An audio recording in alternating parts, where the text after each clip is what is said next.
Hello મિત્રો, હું છું Parmar Subhash. SP online tuition ક્લાસીસમાં આપનું હાર્દિક સ્વાગત છે. આજે વિદ્યાર્થી મિત્રો નવા ટોપિક સાથે આપણે મળ્યા છે. ધોરણ 11 વાણિજ્ય વ્યવસ્થા ધંધાકીય સ્વરૂપો ચેપ્ટર 6 ભાગ 2. હવે આપણે સંયુક્ત હિસ્સાવાળી કંપનીની કાર્ય લાક્ષણિકતા જોઈ હતી.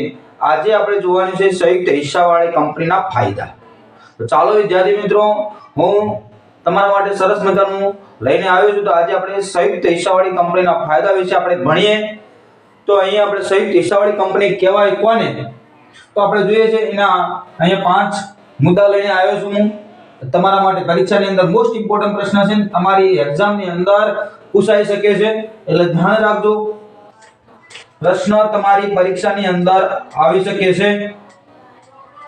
તો સંયુક્ત હિસ્સાવાળી કંપનીના ફાયદા જોઈએ તો પહેલું છે વિશાળ મૂડી ભંડોળ. તો કંપની તેની મૂડીના નાનામાં નાના હિસ્સા એટલે કે શેરમાં વેચી નાખે છે. વિશાળ મૂડી ભંડોળ, દાખલા તરીકે મારે કોઈ શેર બહાર પાડવા છે, એટલે 500 કરોડના શેર બહાર પાડવા છે, તો હું શેર મૂડીના નાના જે મૂડી છે એના નાના ભાગ પાડીશ.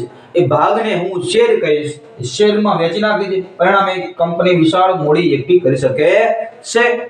તો અહીંયા વિશાળ મૂડી ભંડોળ કહેવામાં આવે છે. બીજો મુદ્દો છે શેરની સરળ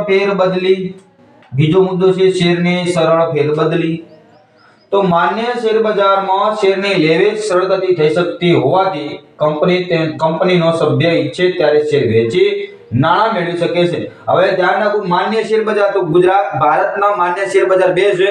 એક NSE, બીજું છે BSE એટલે બોમ્બે સ્ટોક એક્સચેન્જ, અને બીજું છે નેશનલ સ્ટોક એક્સચેન્જ. સૌથી જૂનામાં જૂનું આપણું જે શેર બજાર છે માર્કેટ, એ બોમ્બે સ્ટોક એક્સચેન્જ છે. અહીંયા આપણે જોઈએ છે કે માન્ય શેર બજારમાં શેરની લેવેચ સરળતાથી થઈ શકતી હોવાથી કંપની જે સભ્ય છે જે શેર ખરીદે છે, ઇક્વિટી શેર, એ ઇક્વિટી શેર જ્યારે ઈચ્છે ત્યારે શેર વેચી શકે છે, નાણાં એને મેળવી શકે છે, અને જરૂરિયાત પ્રમાણે શેર ખરીદી પણ શકે છે. તો અહીંયા શેરની સરળતાથી ફેરબદલી થઈ શકે છે કંપનીની અંદર.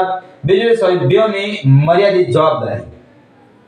શેરથી મર્યાદિત જવાબદારી. કંપની સભ્યોની જવાબદારી તેમને ખરીદેલા શેરની મૂળ કિંમત પૂરતી જ મર્યાદિત હોય છે. જે પ્રમાણે જેટલા શેર ખરીદેલા હોય, જે પ્રમાણેની મૂડી આપેલી હોય, એ પ્રમાણેની જવાબદારી હોય છે, એટલે મર્યાદિત જવાબદારી હોય છે. એટલે સભ્યોની મર્યાદિત જવાબદારી ત્રીજો પોઈન્ટ છે.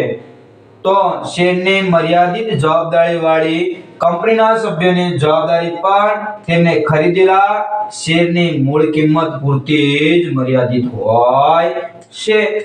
એનાથી વધારે જવાબદારી આપેલી હોતી નથી. અલગ વ્યક્તિત્વ અને લાંબુ આયુષ્ય. કંપનીનું વ્યક્તિત્વ કેવું હોય છે? અલગ હોય છે, અને આયુષ્ય પણ લાંબુ હોય છે. તો કેવી રીતે? તો કાયદા દ્વારા કંપની તેના સભ્યોથી અલગ વ્યક્તિત્વ અને અસ્તિત્વ મળતું હોવાથી તો કંપની ધારા 2013 પ્રમાણે કંપનીને કૃત્રિમ વ્યક્તિત્વ કહેવામાં આવે છે, એટલે બીજા કરતા અલગ વ્યક્તિત્વ મળે છે. હવે કંપનીનું લાંબુ આયુષ્ય પણ ભોગવે છે. કેવી રીતે? તો સભ્યોના મૃત્યુથી નાદારી જાહેર થાય, મગજનું અસ્થિર હોય થવાના સંજોગો કે સભ્યો દ્વારા શેરની ફેરબદલી કંપનીનું અસ્તિત્વ અસર થતી કોઈ જગ્યાની અંદર અસર ન થાય. કે ભાઈ સભ્ય મૃત્યુ પામે હોય, સભ્ય નાદારી જાહેર કરી હોય, સભ્યને મસ્તિષ્ક મગજનો હોય, તો ફેરબદલીની અંદર એવા સંજોગોની અંદર ફેરબદલીથી કંપનીનું કોઈ ચેન્જિંગ આપતું નથી, કંપની બંધ થઈ જતી નથી, એટલે કંપની લાંબુ આયુષ્ય ભોગવે છે. વિશાળ કદના લાભ. વિશાળ કદના લાભની અંદર જોઈએ છેલ્લો આપણે અહીંયા વિશાળ કદના લાભ. પાંચમો ટોપિક છે. તો કંપની માટે મોટા પાયા ઉપર ખરીદ વેચાણ અને ઉત્પાદન શક્ય બને છે. કંપની મોટા પાયા પર ખરીદ વેચાણ લે વેચની પ્રક્રિયા કરે છે. વિશાળ મૂડી ભંડોળ, આધુનિક નિષ્ણાતો અને સેવાઓ સંશોધનો વગેરેને કારણે ઓછા ખર્ચે મોટા પાયા પર ઉત્પાદન લાભ મળે છે. વિશાળ મૂડી ભંડોળ એકઠું કરવું હોય, આધુનિક યંત્રો આવી ગયા છે, જે નિષ્ણાતો છે, જે સલાહકારો છે, એ સલાહકારો દ્વારા એમની સેવાઓ આપે છે. નવા સંશોધનો કારણે મૂડીના જે ખર્ચ છે કંપનીના ખર્ચ ઓછા થાય છે, અને મોટા પાયે ઉત્પાદન થાય છે. અને લાભ મેળવે છે। આથી કંપનીને આર્થિક વિકાસના એન્જિન તરીકે ઓળખવામાં આવે છે। અહીંયાથી ટૂંકો પ્રશ્ન પૂછાઈ શકે છે। તો કંપનીના આર્થિક વિકાસના એન્જિન તરીકે કોને ઓળખવામાં આવે છે? તો આર્થિક વિકાસના એન્જિન તરીકે કંપનીને ઓળખવામાં આવે છે।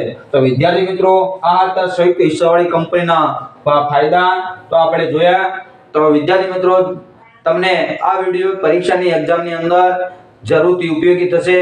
હું ઈચ્છા રાખું છું કે આ વિડિયો તમને ગમશે અને આપના વિદ્યાર્થી મિત્રોને તમે શેર કરજો, લાઈક કરજો, સબસ્ક્રાઇબ કરજો કે જો આપની આ ચેનલની અંદર જો નવા હોય તો જરૂરથી બેલ આઇકન ઉપર ક્લિક કરજો અને સબસ્ક્રાઇબ તો કરજો જ અને આપનો કોમેન્ટ બોક્સની અંદર પ્રતિભાવ આપજો। જય હિન્દ, જય ભારત।